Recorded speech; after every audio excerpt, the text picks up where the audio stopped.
తెలుగు రాజ్యంకి స్వాగతం. నేను సత్యనారాయణ. జనసేన అధినేత పవన్ కళ్యాణ్ రాజకీయ ప్రవేశం అనేది చాలా అనూహ్యంగా జరిగింది. ఆయన సోదరుడు చిరంజీవి ప్రజారాజ్యం పెట్టారు. ఆ ప్రజారాజ్యంలో ఆయన యువరాజ్యం అధినేతగా ఉన్నారు. ఆ తర్వాత ఆయన వరుసగా దాదాపుగా ఒక 10 ఏళ్ల పాటు పార్టీ పెట్టినప్పుడు కూడా పార్టీ ఏదో ఒక అసెంబ్లీ ఎలక్షన్లో ఒక స్థానానికి మాత్రమే గెలిచింది. ఇంకా పవన్ కళ్యాణ్ పని అయిపోయినట్టే, రాజకీయంగా ఇంకా ఆయన వల్ల ఏం కాదు అని అనుకుంటున్న సందర్భంలో సడన్ గా ఆయన ఇప్పుడు కుదేలైపోతున్న తెలుగుదేశానికి ఆక్సిజన్ అందించడమే కాకుండా ఇప్పుడు తను ఒక సక్సెస్ఫుల్ పార్టీకి ఒక నాయకుడి కింద ఎదిగారు. అంతేకాకుండా ఇప్పుడు ఉప ముఖ్యమంత్రి స్థాయిలో ఆయన తన అడ్మినిస్ట్రేషన్ స్కిల్స్ ని పెంచుకోవటము, ఏ రోజుకో రోజు అధ్యయనం చేయటము, ఇది ఒక ప్రాక్టికల్ గా ప్రజల దృష్టిలో నుంచి పరిపాలన ఎలా చేయాలి, ముఖ్యంగా ఆయనకి ఇచ్చింది పంచాయతీ రాజు, ఇప్పుడు పర్యావరణం, ఇట్లాంటికి సంబంధించిన వాటి మీద కూడా జనరంజకమైన విధానాలు తీసుకురావడానికి ప్రయత్నం చేస్తున్నారు. అంటే ఈ రకంగా ఒక ఫెయిల్యూర్ స్టోరీ అనుకున్న పవన్ కళ్యాణ్ రాజకీయ పయనం అనేది ఇప్పుడు హాట్ టాపిక్ గా మారింది, పెద్ద సక్సెస్ఫుల్ గా మారింది. భవిష్యత్తులో పవన్ కళ్యాణ్ పార్టీ కూడా ఒక తెలుగు రాజకీయాలు, ముఖ్యంగా ఆంధ్రప్రదేశ్ రాజకీయాలను ఒక పెద్ద మలుపు తిప్పుతుందనే ఊహాగానాలు కూడా వినిపిస్తున్నాయి.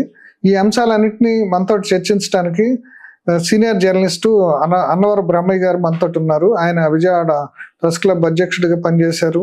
సుదీర్ఘకాలం ఆంధ్రజ్యోతి, ఈనాడు, మహా టీవీ ఇట్లా రకరకాల మీడియాస్లో పనిచేశారు. ఆయన రాజకీయాల మీద చాలా పుస్తకాలు కూడా రాశారు. ఆయనతో ఈ అంశాలన్నీ కూడా చర్చిద్దాం. బ్రహ్మయ్య గారు నమస్తే. నమస్కారం సజ్జనాడ్ గారు.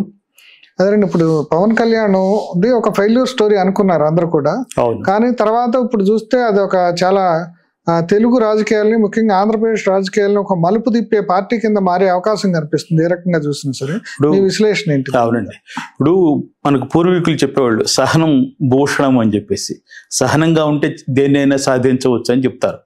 దానికి ప్రత్యక్ష ఉదాహరణ పవన్ కళ్యాణ్ అని చెప్పాలి. నిజానికి ఆయన చాలా ఆవేశపరుడు, చాలా అంశాల మీద స్పందించే విధానం చూస్తే కోపదారి, ఇటువంటి అంశాలు మనం చెప్పుకుంటాం.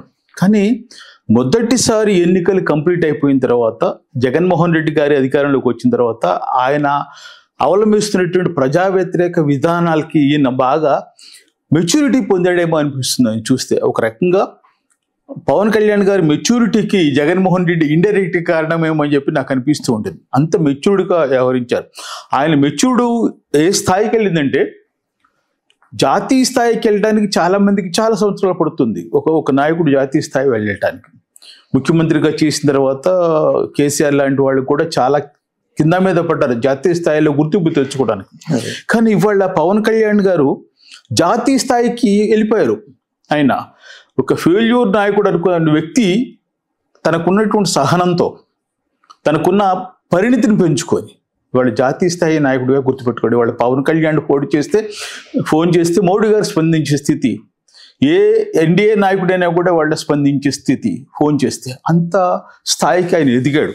దానికి సంబంధించి అదే ఒకప్పుడు పవన్ కళ్యాణ్ సభలకు జనాలు వస్తారు కానీ ఓట్లు వేయరు, అంత సినిమా ఫ్యాన్స్ వీళ్ళే వస్తారు, వీళ్ళెవరు ఓట్లు వేసేవాళ్ళు కాదు అనే పరిస్థితి ఉండేది. ఆ పరిస్థితిని ఆయన ఎలా అధిగమించగలిగారు? ఇప్పుడు మీకు అనుకోవటమే కదా, స్వయంగా ఎన్నికల ముందు కొన్ని జరిగినప్పుడు ఆయన కూడా స్వయంగా బయటపడ్డారు. నా మీటింగ్లకి చాలా జనాలు వస్తారు, నన్ను వేరు, నన్ను చాలా చెప్పుకుంటూ గొప్పవాడికి చెప్తారు, కానీ చివరికి నేను కూడా ఓడిపోయాను అని ఆయన కూడా 2 సార్లు ఆవేదన వ్యక్తం చేశాడు. ఆయన ఆవేదన వ్యక్తం చేసి అంతటితో ఆగల. అది కొన్ని ప్రత్యేకించి చాలా మంది ఏంటంటే ఏదైనా ఫెయిల్యూర్ వస్తే అది తలుచుకుని ఆగిపోస్తారు. ఈయన ఇట్లా ఆ తలుచుకుని ఆగిపోవాల, ముందుకు వచ్చాడు, దాన్ని అధిగమించాడు. ఆ అధిగమించడం ద్వారా ఏం చేశాడంటే, ఎస్ నా లోపం ఇది, దీన్ని ఎట్లా అధిగమించాలి అని గమనించాడు. గమనించి ఆయన ఏం చేశాడంటే, చాలా మంది కాపు నాయకులు, ఇప్పుడు దాకా చెప్పుకున్నటువంటి పెద్ద పెద్ద నాయకులు, బత్తిన సుబ్బారావు గారి దగ్గర నుంచి పెద్ద పెద్ద కాపు నాయకులు ఉన్నారు రాష్ట్రంలో. వాళ్ళందరినీ ఒక పక్కన పెట్టేసాడు. వాళ్ళ కాపు నాయకుడు అంటే ఒక కులానికి పరిమితం చేయకూడదులే కానీ, బట్ వాళ్ళ కాపు నాయకుడు, కాపు కమ్యూనిటీ నుంచి ఏకైక నాయకుడిగా పవన్ కళ్యాణ్ నిలిచారు. వాళ్ళ అంతకుముందు ఉన్నటువంటి ఎంవి కృష్ణారావు గారు పెద్ద ఆయన, చాలా ఆయన పెద్ద పేరుంది దానికి సంబంధించి. అట్లా వంగవీటి వాళ్ళ ఫ్యామిలీకి మంచి పేరు ఉంది. పేరు కృష్ణమూర్తి గారు లాంటి వాళ్ళు కాపు నాయకుడు, బోరుగడ్డ నిరంజన్ రావు లాంటి వాళ్ళు, వీళ్ళు చాలా మంది ఉన్నారు. వాళ్ళందరూ ఈ కాకుండా హరిరామ్ జోగయ్య గారు, ముద్రగడ పద్మనాభం, ఇక మాకు తిరుగులేదు అనుకున్న నాయకులు కూడా వాళ్ళ పేర్లు మార్చుకోవాల్సిన స్థితి వచ్చేసింది వాళ్ళకి. అంటే కాపు సెలయేళ్ళని కలిసి ఇప్పుడు పవన్ కళ్యాణ్ అనే సముద్రంలో కలిసాయి అంటారా? కలిసాయి, అనివార్యం. కలిసాయా లేదా ఆటోమేటిక్ కలిసిపోతాయి అంతే. వాళ్ళ మన కూడా పోయింది, వాళ్ళు వినిపోయిందనే చెప్పాలి. అది కలిపారా, కలిసిపోయినాయా, ప్రజలే కలిపేశారని చెప్పలేం. కానీ వాళ్ళ ఉనికి లేదు. వాళ్ళ ఏకైక ఉనికి కాపులకి సంబంధించి పవన్ కళ్యాణ్. ఆయన బ్రాండ్ అంబాసిడర్ దానికి సంబంధించి. ఇవాళ విచిత్రం ఏంటంటే ఆయన ఇంతకుముందు ఉప ముఖ్యమంత్రి అంటే నాకు తెలుసు, దాదాపు 45 సంవత్సరాలు జర్నలిజంలో ఉన్నాం. ఎప్పటి నుంచో చరిత్ర చూసుకున్నట్లయితే బెజవాడ గోపాల్ రెడ్డి గారు ముఖ్యమంత్రి చేసినప్పుడు నీలం సంజీవ్ రెడ్డి గారు, అట్లనే ప్రకాశం పంతులు గారు చేసినప్పుడు బెజవాడ గోపాల్ రెడ్డి గారు, వీళ్ళందరూ ఉప ముఖ్యమంత్రులుగా చేశారు.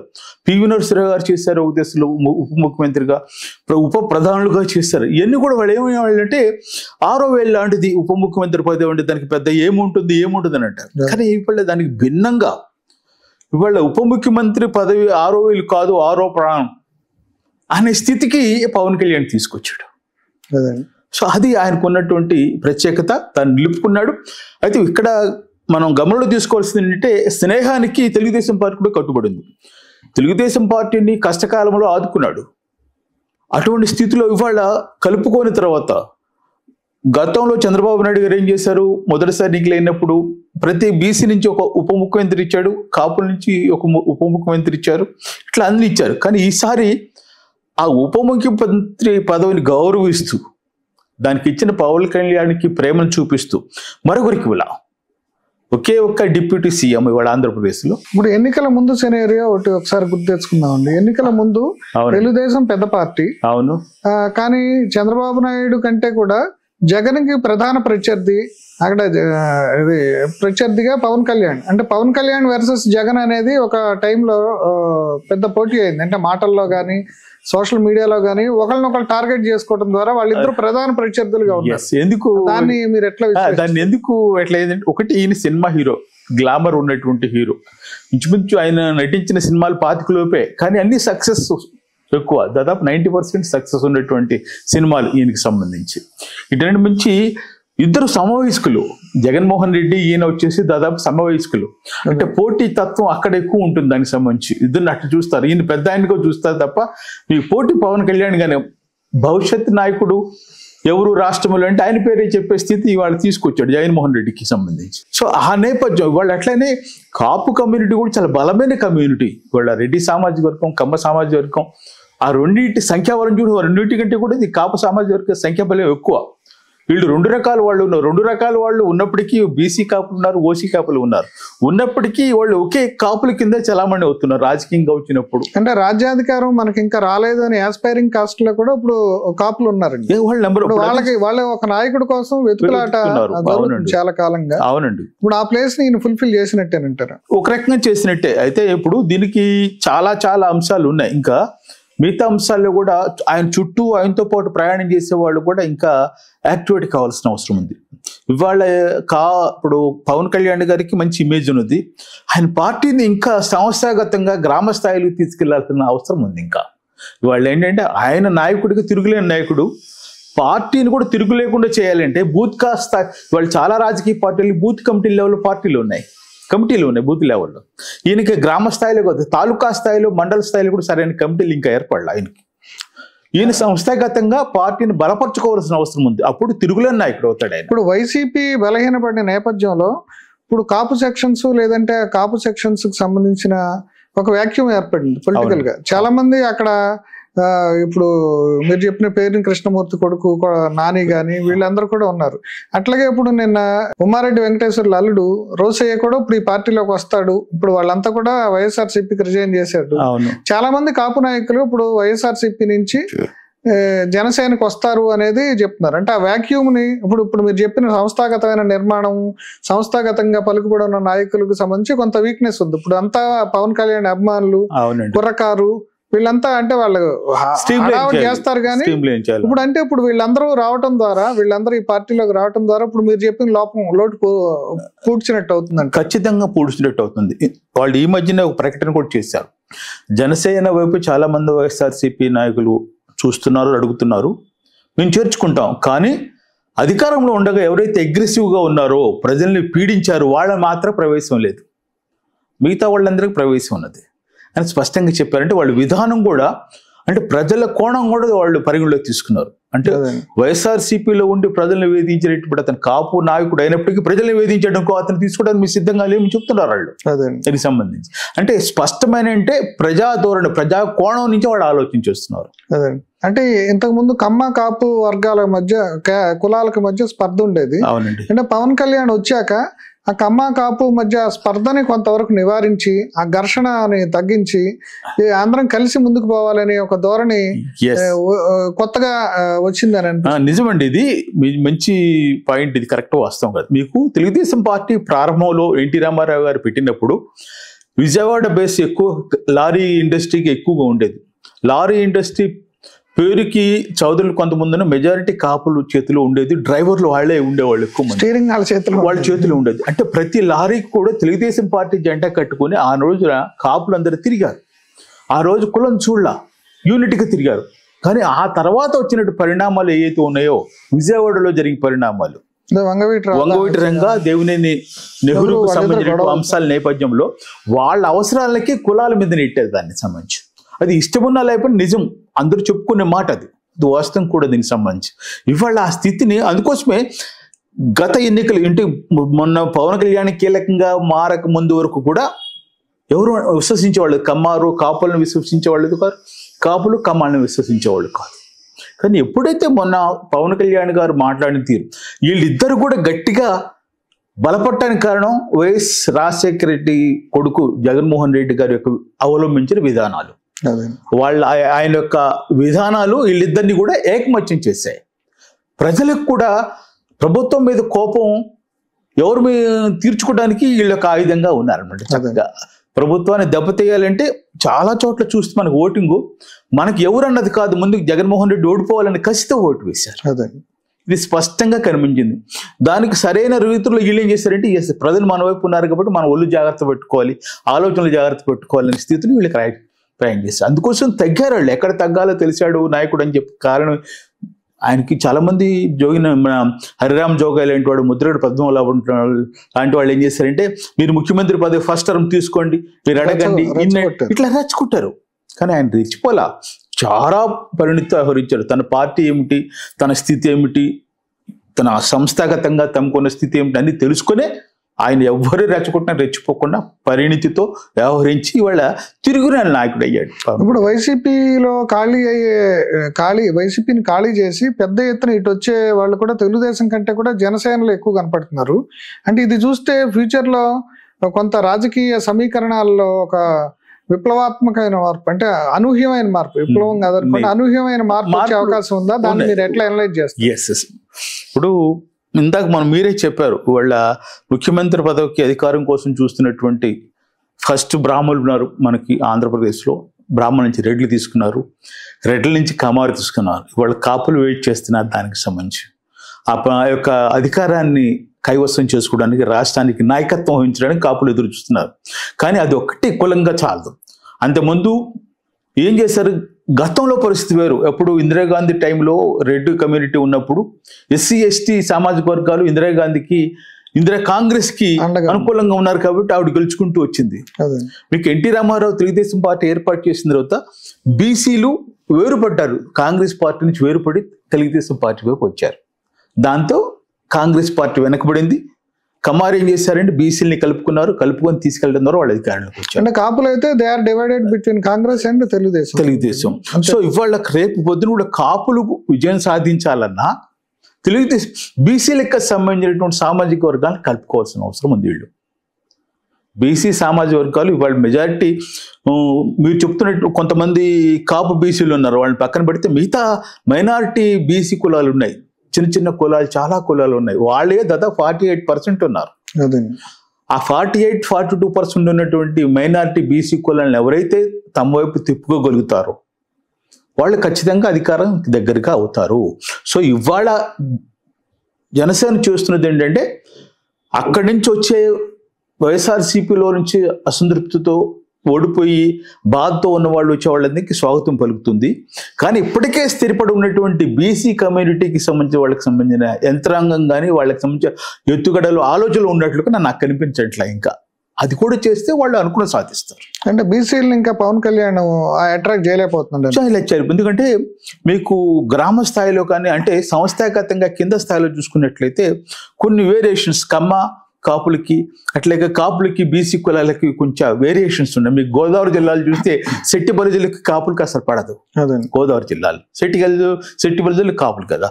అట్లా కాపులకి బీసీలకి కమ్మరికి ఇట్లా ఉన్న అయ్యో తుడిపేసుకోవాలి, చెరిపేస్తేనే మొన్న గెలుపు సాధ్యమైంది. రేపొద్దున కూడా వీళ్ళు అధికారం రావాలంటే ఆ ఏదైతే అడ్డుగోడలుగా ఉన్న హర్డిల్స్ తొలగించుకోవాలి. అంటే ఫ్యూచర్లో ఇప్పుడు ఈ ఏపీలో ఉన్న కూటమిని చూస్తే అంటే ఒక క్యాస్ట్ కాంపోజిషన్ అంటే ఎప్పటికైనా సరే తెలుగుదేశం జనసేన కలిసే ఉంటే ఇప్పుడు మీరు చెప్పే ఇప్పుడు బీసీలు ఏమో తెలుగుదేశం తోటి ఉంటారు, ఇటు పక్కనేమో కాపులు మిగతా క్యాస్ట్లు కొంతమంది పవన్ కళ్యాణ్ అభిమానులు వీళ్ళందరూ ఉంటారు. అంటే ఇది ఒక పెద్ద క్యాస్ట్ పరమైన కంగ్లోమరేషన్ అయింది. అంటే అప్పుడు అంటే ఈ కూటమి సంకీర్ణ రాజకీయాలు ఇంకా కొంతకాలం కొనసాగే అవకాశం ఉందా? ఫ్యూచర్ లో ఇదే ఎస్టాబ్లిష్ అయ్యే అవకాశం? నాకు తెలిసి వచ్చే టర్మ్ లో కూడా ఈ కూటమి ఇట్లానే ఉంటుంది అనుకుంటున్నా. రాజకీయ పరంగా చూసిన కూటమే కాకుండా ఇప్పుడు మీకు క్యాస్ట్ గురించి వాటి గురించి మీరు స్టడీ చేశారు కాబట్టి ఆ కులపరమైన కూటమి అంటే ఇప్పుడు మొదట్లో అసలు ఈ కులాల గోళ చాలా తక్కువ ఉండేది, రాజకీయాలే ఉండేది, సిద్ధాంతాలే ఉండే. ఇప్పుడు సిద్ధాంతాలు లేవు కాబట్టి అన్ని కులాలు ఒకటి చేరాల్సిన విచిత్రం ఏంటంటే మీరు అన్నట్లుగా ఫస్ట్ లో కులాలు లేకపోవటం కాదండి. ఆ రోజున సోషల్ మీడియా లేదు, ఆ రోజులు ప్రజల్లో ఇంత తెలివి మీరు లేరు, ఇంత చదువు లేదు. ఆ రోజు కూడా కుల రాజకీయాలు జరిగినాయి కానీ పైన పోత ఉండేది, మనకి తెలిసేది కాదు. వన్ సైడ్ పోత ఉండేది కాదు, మనకి ట్రాన్స్పరెంట్ గా అర్థం ఉంటుంది. కానీ ఒక గోడ చూడటానికి పెద్ద గ్లాసు ఉందనుకోండి, మన మధ్య ఏమి లేదు అనుకుంటాం కానీ దగ్గరికి వెళ్తే ముక్కుపడి పగిలిపోద్ది. అట్లా పూర్వకాలం కూడా ఉన్నాయి కానీ ట్రాన్స్పరెంట్ గా ఉండటం, ప్రజలకి చైతన్యం లేకపోవటం వల్ల వాళ్ళు చూపినట్టు కులానికి సంబంధించిన ప్రాధాన్యత అందరికీ కనిపించాలి. ఇవాళ అందరికీ కనిపిస్తుంది కుల ప్రాధాన్యత. కాబట్టి ఎవరైతే మభ్యపెట్టాలనుకుంటే వాళ్ళే దెబ్బతింటారు దీనికి సంబంధించి. ఇవాళ అందరికీ తెలిసిపోయింది కాబట్టి అందరూ చైతన్యవంతులు అవుతున్నారు కాబట్టి అందరినీ కలుపుకుంటేనే ఆ నాయకుడిగా అతను మనగలుగుతారు. మీరంటే ఈ కూటమి నెక్స్ట్ టైం కూడా ఎట్లానే ఉంటుందని నేను భావిస్తున్నాను, నాకున్న అనుభవం రీత్యా. ఆ తర్వాత వీళ్ళు స్థిరపడతారు. స్థిరపడినప్పుడు మీరు చెప్పినట్టుగా కాపు కమ్యూనిటీ వాళ్ళు ప్రత్యేకంగా బయటికి వెళ్తే ఏమిటి, అప్పుడు ఈ బీసీ వర్గాలు ఎటువైపు ఉంటాయి. ఇప్పుడు ఎందుకంటే బీసీ వర్గాలు పార్టీలు నిర్వహించలేవు, పార్టీలు పెట్టలేవు, డబ్బు ఉండదు, అట్లాగే ఓటింగ్ బలం కూడా ఉండదు. ఆ నేపథ్యంలో బీసీలు ఎటు ఉంటారు అనేది చూడాలి. అంటే ఇప్పుడు ఫ్యూచర్ లో ఎప్పటికైనా సరే పవన్ కళ్యాణ్ సీఎం కావాలని చాలా మంది ఆకాంక్షిస్తున్నారు. అంటే ఇప్పుడు ఆయన ఉప ముఖ్యమంత్రి అయినప్పుడు కూడా ఆయనతో చంద్రబాబు నాయుడు ఈక్వల్ తోటి గౌరవం ఇస్తున్నారు. అంటే దీంతో ఆ వర్గాలు సాటిస్ఫై అవుతాయంటారా, అయ్యాయంటారా? ఇప్పటికి అవుతున్నాయండి కొంతవరకు. ఇప్పుడు మీకు ఈ కల్చర్ విచిత్రం ఏంటంటే తెలంగాణ నుంచి ప్రారంభమైందని చెప్పాలి. తెలంగాణ ముఖ్యమంత్రి రేవంత్ రెడ్డి గారు ముందు బట్టి విక్రమార్క గారు ఆయన ముఖ్యమంత్రి అవుతాడని చెప్పేసి ప్రచారం జరిగింది. ఆయనకు కూడా ఆశ ఎక్కువగా ఉంది, సీనియర్ కాబట్టి. అటువంటి స్థితిలో కేంద్రం ఏం చేసింది, వాళ్ళ అధిష్టానం రేవంత్ రెడ్డి ముఖ్యమంత్రిని చేసి ఉప ముఖ్యమంత్రిగా భట్టిని చేశారు. రేవంత్ రెడ్డి కూడా మెచ్యూర్డ్గా ఏం చేస్తున్నాడు, ప్రతి గవర్నమెంట్ కి సంబంధించి వాల్ పోస్టర్ మీద తన ఫోటో బట్టి విక్రమార్క ఫోటో వేస్తున్నాడు. అంటే ఆ యొక్క అట్లా ఢిల్లీ వెళ్ళాడు అంటే పెట్టుకుని వెళ్ళాడు తీసుకెళ్ళి. ఇట్లా అదే కల్చర్ని ఇవాళ ఆంధ్రాలో కూడా చంద్రబాబు నాయుడు గారు చక్కగా చూపిస్తున్నాడు. తన ఫోటో తనతో పాటుగా పవన్ కళ్యాణ్ ఫోటో, ఎక్కడికి వెళ్ళినా కూడా తనతో పాటు పవన్ కళ్యాణ్ గురించి తాను 4 మాటలు మాడితే ఒక మాట పవన్ కళ్యాణ్ గురించి మాట్లాడటం, అంటే ఉజ్జిగా చూపిస్తున్నారు ప్రజలకి. అంటే ఇప్పుడు మనం ఏపీ రాజకీయాలను మీరు మొదటి నుంచి మీరు పరిశీలిస్తున్నారు, దాని మీద మీరు పుస్తకాలు కూడా రాశారు. అంటే మొదట్లో కమ్యూనిస్టు, కాంగ్రెస్, కొన్ని సిద్ధాంతాలు, సోషలిస్టులు, లేకపోతే ఎన్జి రంగానియాయులు, ఇట్లా కొన్ని సిద్ధాంతాల ఆధారంగా ఉన్న పార్టీలు, అంటే పేరుకి పైన సిద్ధాంతాలు ఉండే లోపల కుల సమీకరణలో కుల రాజకీయాలు నడిచేది. ఇప్పుడు మొత్తం సిద్ధాంతాలన్నీ పోయిన నేపథ్యంలో, ఎందుకంటే సిద్ధాంతాలన్నీ గాలి కొట్టుకుపోయినాయి, మనం ఏమనుకున్నా మనకి ఏ సిద్ధాంతాల పట్ల మనకు సానుభూతి ఉన్నా కొట్టుకుపోయిన నేపథ్యంలో నేకెడ్ గా కుల రాజకీయాలని ముందుకు రావటం, కుల రాజకీయాల సర్దుబాటు అనేది అధికారానికి బాట అయ్యే పరిస్థితి కనపడుతుంది. ఇది కొంతకాలం నడుస్తుంది సార్ మీరు చెప్తున్నది. ఇప్పుడు యాక్చువల్గా ఎంఎన్ రాయ్ గారు చెప్పింది ఏంటి, ఆ సిద్ధాంతాలు అయ్యి ఉండవు, వేరే వాదం వస్తుంది, అప్పుడెప్పుడు మారిపోతుందని చెప్పారు కదా ఎంఎన్ రాయ్ గారు. అట్లాగే ఇప్పుడు వాళ్ళ కులతత్వం, కుల రాజకీయాలు కనిపిస్తున్నాయి, కానీ ఇది కూడా కొంతకాలమే ఉంటుంది, ఆ తర్వాత పోతుంది. దానికి ఉదాహరణ ఏంటంటే ఇవాళ పెద్ద కుటుంబాల్లో చూసుకోండి, చిరంజీవి గారి ఇంట్లో రెడ్డి సామాజిక వర్గం ఉంది, ఆయన కాపు, రెడ్డి సామాజిక వర్గం, కమ్మ సామాజిక కలిసిన వాళ్ళు ఆయన సభ్యులుగా అంటే ఒక ఉన్నారు. కాస్మోపాలిటిన్ Yes, సొసైటీ ఎమర్జ్ అవుతుంది. అంటే వాళ్ళు ఎప్పుడైతే డెవలప్ అయిందో అంటే వీళ్ళందరూ డబ్బున్నాళ్లే. డబ్బులు అదే చెప్పి ప్రజల్లో రేపొద్దున ఇంకో రకమైన డెవలప్మెంట్ వస్తుంది, అదే ఆలోచన విధానాలు మార్పు రావచ్చు, చైతన్యం వస్తుంది. వచ్చినప్పుడు కులాన్ని పక్కన పెట్టేసి వాళ్ళు దాని గురించి ఆలోచించే స్థితి వస్తుంది. అంటే కుల రాజకీయాలు నాకు తెలిసి ఇంకో 2-3 టర్మ్స్ ఖచ్చితంగా ఉంటాయి, 3 టర్మ్స్.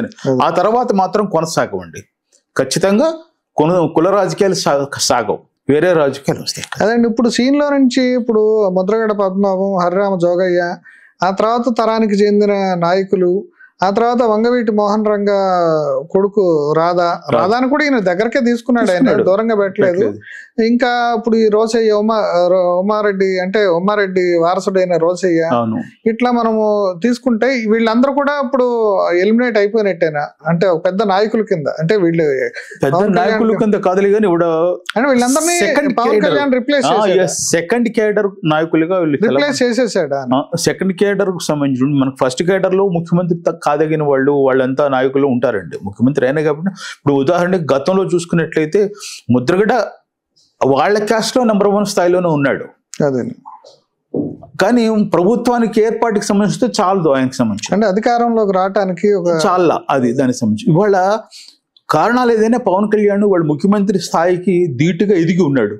నేను దానికి కూడా చెప్పే జాతీయ స్థాయిలో గుర్తింపు పొందాడు. ఇవాళ ఈయన గుర్తింపు ఎంత దాకా ఉందంటే ఇక్కడ కాకపోతే ఆయన కేంద్రంలో మంత్రిలో తీసుకోవడానికి, కేంద్ర మంత్రి చేయడానికి కూడా వాళ్ళు సిద్ధంగా ఉన్నారు. ఆ స్థాయిలో ఆయన గుర్తింపు తెచ్చుకున్నాడు దీనికి సంబంధించి. కాబట్టి ఈయన స్టేచర్, ఈయనకున్నటువంటి హోదాను చూస్తారా గతంలో ఉన్న కాపు నాయకులు ఎవరికి లేదు, ఈయన మాత్రమే తెచ్చుకున్నాడు. ఈయనే రేపొద్దున అయ్యే అవకాశం ఉంటుంది ముఖ్యమంత్రి. ఉత్తరోత్తర ముఖ్యమంత్రులు అయితే ఈయనే అవుతాడు. ఫైనల్ గా ఇప్పుడు ఆయన పరిపాలనా తీరు గురించి 2 ముక్కలు చెప్పండి. పరిపాలనా తీరు బాగుందండి. ఆయన మొన్న చాలా మెచ్యూర్డ్గా అసెంబ్లీలో మాట్లాడితే మీరు గమనించే ఉంటారు.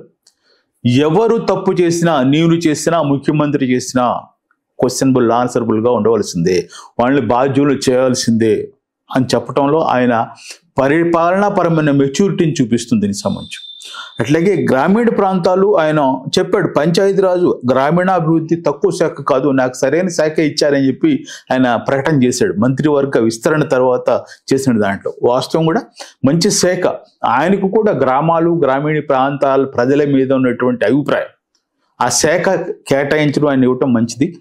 కాబట్టి పరిపాలనా పరంగా మంత్రిగా, ఉప ముఖ్యమంత్రిగా ఆయన సక్సెస్ అయ్యాడని చెప్పాలి నేను మాత్రం. ఇప్పుడు మొత్తంగా కూడా పవన్ కళ్యాణ్ ఏపీ రాజకీయాల్లో ఒక పెను మార్పులు తీసుకురావడానికి తను ఒక కర్త కర్మ క్రియగా వ్యవహరిస్తున్నారని చెప్పేసి బ్రహ్మయ్య గారు చెప్పారు. ఈ పవన్ కళ్యాణ్ మీద ఆయన విశ్లేషణ చెప్పినందుకు థ్యాంక్స్ అండి. నమస్తే. Please do subscribe to Telugu Rajyam channel. Please do subscribe to Telugu Rajyam channel. Please do subscribe to Telugu Rajyam channel. Hi అండి, నేను మీ ఆర్పీని, నెల్లూరు పెద్దారెడ్డి చేపల పులుసు ఓనర్ని. మీరు తెలుగు రాజ్యం అనే ఈ యూట్యూబ్ ఛానల్ సబ్స్క్రైబ్ చేసుకుని మంచి మంచి వీడియోలతో వస్తారు. Thank you so much. Hi people, I'm Sonakshi Verma and you please watch Telugu Rajyam and please subscribe to the channel.